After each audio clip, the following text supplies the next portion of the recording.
Sophia had always dreamed of love, the kind of love that swept you off your feet, the kind that made your heart race and your world light up. For years, she had believed she found it in Ethan, the boy next door with the kind eyes and soft laugh who had known her since childhood. They'd whisper promises under starlit skies, dream of a future built together, and imagine a wedding filled with nothing but joy. But life has its way of rearranging dreams. Sophia's father, a once successful businessman, had fallen into debt. Quiet whispers had turned into angry knocks on the door, and before long, his empire crumbled, leaving him grasping at straws. That was when Mr. Donovan came into the picture, a powerful billionaire, feared and respected in equal measure. He had a son, Liam Donovan, a young man bound to a wheelchair after a terrible car accident, the result of recklessness he could never undo. Mr. Donovan made an offer that sounded like a command. "My son needs a wife, and your family needs salvation." Sophia felt the world tilt beneath her feet. She protested, cried, pleaded, but her parents, worn thin by worry and desperation, begged her to consider. Her mother, eyes red with sleepless nights, clutched her hand and whispered, "Please, Sophia. It's the only way." And so, with a heart heavy as stone, she agreed. Ethan's face the night she told him was something she'd never forget: hurt, betrayal, disbelief. He had tried to fight for her, to make her stay, but the force pulling her away was too strong, and the walls of responsibility too high. The weeks that followed were a blur of preparations. White lace gowns, floral arrangements, diamond rings, it all felt like someone else's life. Liam, though polite and soft-spoken, was a stranger. There were moments when she caught a glimpse of the man behind the chair, his sharp mind, his wry humor, but it was never enough to quiet the scream inside her heart. The day of the wedding arrived with an almost cruel beauty. The sun poured through the stained glass windows of the cathedral, casting rainbow light across the aisle. Sophia's dress trailed behind her like a wave of silk, her veil delicate as a spider's web. She could feel the weight of every eye on her as the organ played its mournful notes. But beneath the layers of lace and pearls, her heart pounded like a trapped bird. As the priest's voice echoed in the cavernous church, Sophia's gaze flickered to the back, to the heavy oak doors standing closed, and she felt it. Panic. Her hands trembled. Her lips went cold. She could see Ethan's face in her mind, the way his hand had felt in hers, the way his voice had said, "Run, if you still can." And in a single, wild heartbeat, she moved. The room gasped as her bouquet hit the marble floor, white petals scattering like startled doves. Sophia lifted her skirts and ran, her feet slipping on the polished floor as the sound of her heels echoed in the vast space. Voices shouted behind her, chairs scraped, and someone screamed. The heavy doors slammed open, and for a breathless moment, sunlight blinded her. But then came the sound she feared. Stop her. Security guards poured out from the corners, their dark suits stark against the pale marble. Sophia sprinted down the church steps, the world around her a blur of faces and shouts, her breath sharp in her chest. She could hear them gaining on her, their footsteps heavy, determined, unyielding. She didn't know where she was going. She only knew she couldn't stay. The air outside was sharp against Sophia's flushed face as she ran, the long train of her gown dragging behind like a wounded ghost. Her veil tore free, fluttering away in the breeze like a white flag of surrender, but surrender was the last thing on her mind. Her lungs burned as she darted down the marble steps, her heart pounding in her ears louder than the shouts behind her. The church courtyard, once a place of laughter and celebration, now felt like a gilded prison yard. Guests watched in frozen shock, some gasped, some whispered, others fumbled for their phones to capture the scandal unfolding before them. "Sophia! Come back," someone roared. She couldn't tell if it was her father, or Mr. Donovan, or the wedding planner, it all blended into a sea of noise. The security guards were closing in fast, their polished shoes pounding on the cobblestones. She could hear their radios crackling, hear their breaths, feel their presence like a shadow at her back. Her feet slipped on the smooth stone, and she stumbled, barely catching herself on a marble fountain's edge. Cold water splashed onto her wrists, shocking her back into motion. With a desperate push, she veered down the narrow garden path that curved behind the church, praying it would lead her somewhere, anywhere, but back. As she rounded the corner, the laughter of children drifted from the nearby park, a cruel reminder of a simpler world she no longer belonged to. Cut her off at the north gate, a voice barked into a radio. "No, no, no. Her breath hitched as panic surged. She tore off the tight heels and ran barefoot, feeling every sharp pebble cut into her soles, but pain was nothing compared to the storm inside her chest. Ahead, through the iron gate, she caught a glimpse of the street, cars, buses, life, freedom. But between her and the world waited two suited men, planted firm like iron statues. Sophia's eyes darted wildly. Her only chance was the narrow alley to the right, half hidden by ivy. Without thinking, she dashed toward it, scraping her arm as she squeezed past the stone wall. Behind her, she heard the men curse, heard the rush of feet redirecting, but the alley was too narrow for them to follow easily. She ran, her chest heaving, turning corners at random, dodging crates and trash bins, until the roar of traffic grew louder. And then, as if fate had reached out a hand, she burst out onto the street, into chaos, into noise, into life. Cars blared their horns as she stumbled into the road, and she flinched back, breathless and trembling, staring at the endless flow of city life before her. She looked left, then right, her vision blurred by panic and sweat.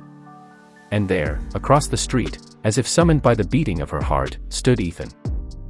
He wasn't dressed like a fairy tale prince, no suit or tie, just jeans and a rumpled shirt, but to her, he was everything. His eyes widened as he saw her, disbelief written across his face.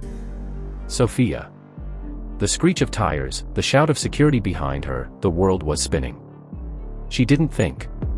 She ran. Sophia bolted across the street, weaving between honking cars, her dress catching on side mirrors and bumpers as angry drivers leaned on their horns. Ethan stood frozen on the sidewalk, his mouth slightly open, as if afraid this was a dream that would vanish if he reached out. When Sophia reached him, she nearly collapsed into his arms, her breath ragged, her skin damp with sweat and tears. For a second, just a second, they were back in the world they once knew, the world of whispered promises and late-night laughter. But the shouts came crashing after them. Over there. Don't let her get away. Sophia jerked her head back, eyes wide. The guards were spilling into the street now, weaving past cars, waving down taxis, their earpieces glinting in the sun. Ethan's grip tightened around her. Come on. He pulled her down the sidewalk, his fingers laced through hers, guiding her through the crowd like he had done 1,000 times before, when they were just two kids sneaking out past curfew. But this was no longer a game. They ducked into a side street, shadows swallowing them up, and for a moment the noise of the city faded behind them. Ethan pulled her into a narrow space between two old brick buildings, pressing her gently back against the wall. Sophia, what are you doing? He whispered, brushing a strand of hair from her damp forehead. You were supposed to. I couldn't do it, she choked out. Her voice cracked, raw with exhaustion and fear. I stood there in front of everyone, and all I could think about was you. I was walking into a life I didn't choose, Ethan. I couldn't go through with it. His jaw clenched, his eyes dark with a storm of emotion. Do you have any idea how dangerous this is? They're not going to just give up. You're supposed to be married into one of the most powerful families in the city. She swallowed hard, trembling. I know. But I can't be their puppet. I can't belong to a life where my heart doesn't belong. For a beat, neither of them spoke, the air thick with everything they hadn't said for weeks, 4 months. Then the sharp crackle of a radio broke the moment. She went this way. Block the back alleys. Sophia flinched, and Ethan's face hardened. Without another word, he grabbed her hand again and pulled her deeper into the maze of alleys, his breath fast, his pace urgent. They slipped through twisting streets, darting through half-open doors and crowded markets, the city wrapping around them like a living maze. But no matter how far they ran, the footsteps came closer, relentless and sure. Sophia's chest heaved as they rounded a corner, only to find the alley ahead blocked by a tall chain-link fence. Her heart sank. Behind them, the shouts drew nearer. Ethan turned, his eyes scanning, calculating. He spotted a fire escape ladder just above them, half-rusted, dangling out of reach. Get on my shoulders, he ordered. What? No, Ethan, you'll. Now, Sophia. With a shaky breath, she stepped onto his clasped hands, scrambling up onto his shoulders as he lifted her toward the ladder. She reached, fingers brushing the cold metal, and then the rough slam of a body against the alley wall jolted them both. The guards had arrived. Ethan gave a fierce push upward, and Sophia's fingers locked around the ladder. She hauled herself up, sobs tearing from her throat as she climbed, skirts catching on the rungs. Below, Ethan shoved at the nearest guard, his face set in grim determination. "Go, Sophia. Go," he shouted, even as strong arms closed around him. Tears blurred her vision as she reached the rooftop, gasping as she pulled herself over the ledge. She looked down just long enough to see Ethan struggling, trying to hold them back, giving her every second he could. Her heart cracked wide open. "Ethan," she whispered, her voice swallowed by the wind. On the rooftop, Sophia stumbled forward, knees bruised, breath ragged, her heart pounding like a war drum inside her chest.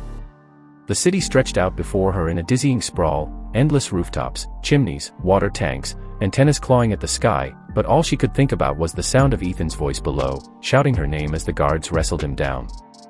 She crouched near the edge, gripping the rough brick, torn between the desperate urge to go back and the knowledge that if she did, it would all be over. Her chest ached. Her fingers trembled. "What have I done? What have I done?" A door banged open on the rooftop behind her. Sophia's head snapped around, panic blazing in her chest. A dark-suited figure burst through, followed by two more. "There she is," one barked into a radio. "We have eyes on the girl." "Repeat, eyes on the girl." Sophia's pulse surged. Her eyes darted across the rooftop, searching wildly, until they landed on a narrow steel bridge connecting to the next building over. It was thin, rusted, and definitely not built for running brides, but it was the only way out. She backed away from the edge and sprinted. Her bare feet slapped against the gravel rooftop as the guards lunged after her. She reached the bridge just as one of them grabbed the hem of her torn dress, yanking her backward. No. With a burst of raw, desperate strength, Sophia wrenched herself free, the fabric tearing with a sharp rip. She threw herself onto the bridge, feeling it sway beneath her weight. "Stop her!" The wind roared in her ears, the city yawning open below her in a sea of rooftops and blinking lights. Every step across the narrow bridge felt like walking a tightrope over the edge of the world. But she didn't stop. She couldn't. When she finally tumbled onto the next rooftop, scraping her knees bloody, she dared to glance back.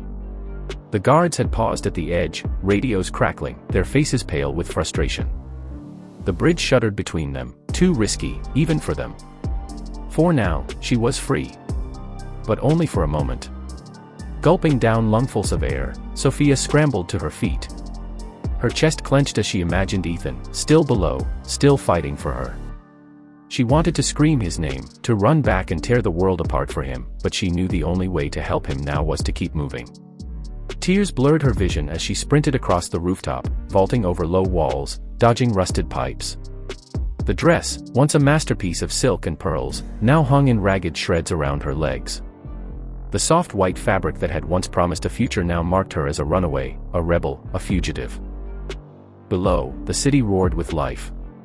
People walked the streets, cars crawled through intersections, lights blinked on in windows, and above it all, Sophia ran like a ghost no one saw, her heart breaking with every step. She didn't know where she was going. She only knew she had to keep going. The sun was beginning to set, casting a gold and crimson glow over the horizon. She paused for one breathless moment on a rooftop ledge, gazing out at the fiery sky. Somewhere out there, Ethan was fighting for her. Somewhere behind her, men were hunting her. Somewhere ahead, maybe, just maybe, was a future she could still choose for herself. She closed her eyes. Then, without looking back, Sophia ran again. Night fell like a velvet curtain over the city, the last light of the sun slipping behind the skyline. Sophia moved through the streets now, no longer sprinting, but walking with quiet determination. The once grand wedding dress clung to her in shreds, the sparkle of pearls and sequins dulled by dust and rain, her hair wild around her face. The cool air kissed her cheeks, carrying the scent of the city, food stalls, gasoline, rain on hot pavement. Somewhere behind her, the guards still searched, but they had lost their trail. For the first time in days, Sophia could hear her own heartbeat instead of footsteps chasing her. She ducked into a narrow cafe at the edge of the river, slipping into a corner booth. Her body trembled as adrenaline drained away, leaving exhaustion in its place. The kind waitress didn't ask questions, just handed her a warm cup of tea and a soft blanket to wrap around herself. As she sipped the tea, the door jingled open. Her breath caught. Ethan. He stood there, eyes sweeping the cafe until they found her, drenched, bruised, disheveled, but alive. For a moment, neither of them spoke. And then, with a tight, breathless laugh, he crossed the room and sank into the booth across from her. "You're insane," he whispered, shaking his head, a soft, astonished smile tugging at his lips. "You know that, right?" Sophia gave a shaky laugh, tears spilling down her cheeks. "Took you long enough to find me." Ethan reached across the table, his fingers brushing hers, a touch, a promise, a quiet anchor after the storm. Outside the cafe window, the city glittered like a sea of stars. They sat there in the quiet, no longer needing to run, no longer needing to speak. Together, they had broken free. Whatever came next, they would face it side by side. And that, Sophia realized, was all she ever wanted. Thank you for reading this story. We will be dropping a powerful video about Very Dark Man fighting for freedom, after his arrest by the EFCC of Nigeria. Subscribe and turn on the notification to get the full story of Very Dark Man.